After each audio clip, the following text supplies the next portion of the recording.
Basta kay Sir Rojan, ibang klase. Let's go!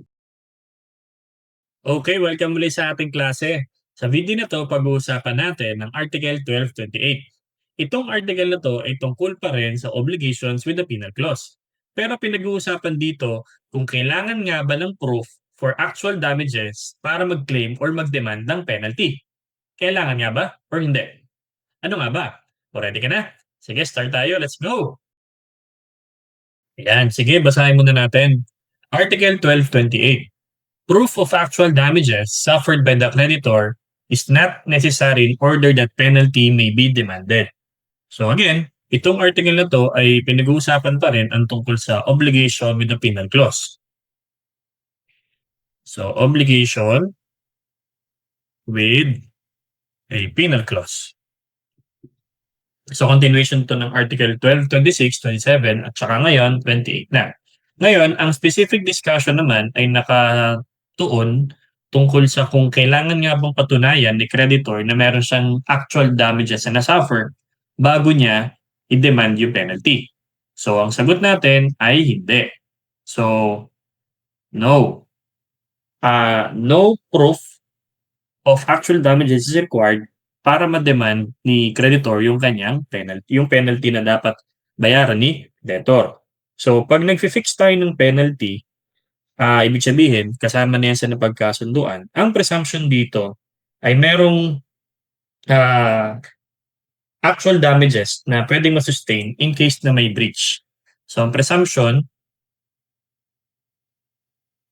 okay, actual damages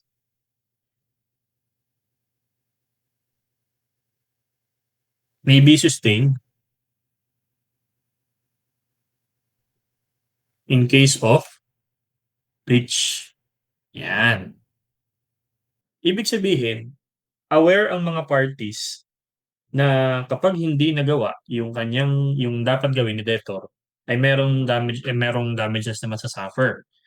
So ibig sabihin, whether may damages or walang damages na nasuffer si creditor, hindi kailangan ng proof in order that the penalty may be recovered. So no further proof is needed or required in order that penalty may be demanded or recovered. May be recovered. Yan. So, ibig sabihin, si obligor or si debtor ay kailangan niyang bayaran yung napagkasundoang indemnity na hindi kailangang humingi ng patunay na may nangyari nga bang damages dahil sa kanyang hindi pagkakagawa. Hindi pwedeng sabihin ni debtor, patunayan mo muna. Total ikaw ang nag-i-invoke, total ikaw ang nagsasabing merong damages kang na-suffer dahil sa hindi ko nagawa. Patunayan mo. Kasi kung wala ka namang damages na na-suffer kahit na hindi ko nagawa yung obligation, ba't ka maniningil? So hindi siya gano'n. Kasi nga, the parties are presumed to have deliberated upon the actual damages na pwedeng ma-sustain ni creditor in case na may breach. Kasi ang presumption dito, pwedeng i-assume na may actual damages nga in case of breach, whether may nangyaring actual damages nga or wala. So hindi kailangan ng proof. Okay? Yan. So si obligor, si debtor ay bound na siyang bayaran yung napagkasundoang indemnity kahit walang proof na may nangyari nga ba or may nag-exist or measure ng damages caused by the breach. Kasi nga, para saan nga ba ulit ang penalty? Ano nga bang purpose ulit? So recap tayo, no?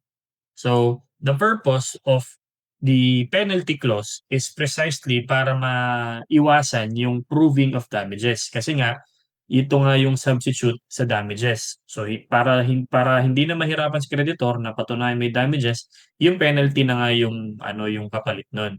So the purpose is to avoid proving damages. Yan. That's the basic purpose of penalty clause.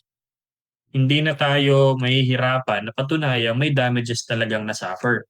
So the fact na may breach, may penalty. So no need for the proof of actual damages.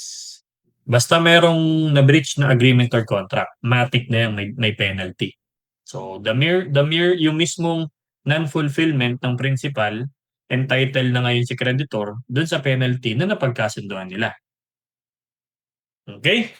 So yun, dito nagtatapos yung Article 1228. Simple lang naman siya. Tungkol siya sa kailangan pa nga ba patunayan ni creditor na na-suffer siyang damages dahil sa breach na ginawa ni debtor. Ang sagot natin ay hindi.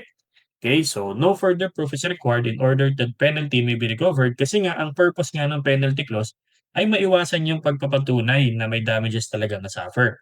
So, kapag the mere non-fulfillment, the moment na hindi nag-fulfill si debtor, entitled lang ngayon si creditor dun sa penalty. Okay? So, yun. I hope meron ako nadagdag ng bagong learning na magagamit ninyo sa inyong mga klase. Kung medyo nabilisan ka, ulitin mo yung lecture natin, I'm sure makukuha mo rin yan.